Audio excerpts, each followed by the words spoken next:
the degenerate eigenvalue of the matrix, right? So here 4, 4, 4, right? Then lambda 1 plus lambda 2 plus lambda 3. So 4 plus 4 plus 4, that is 12, right?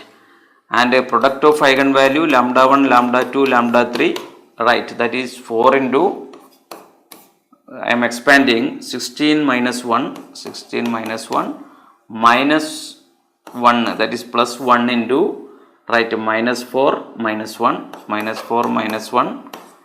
Now again minus 1 into, right, 1 plus 4, 1 plus 4, right?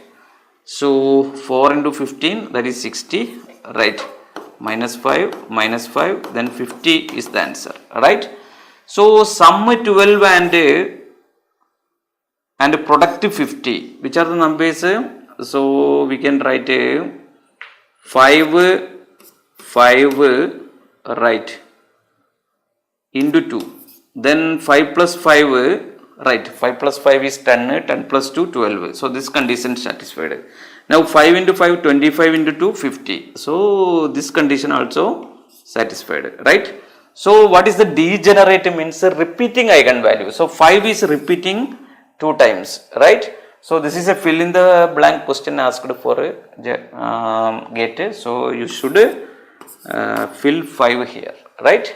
Alright.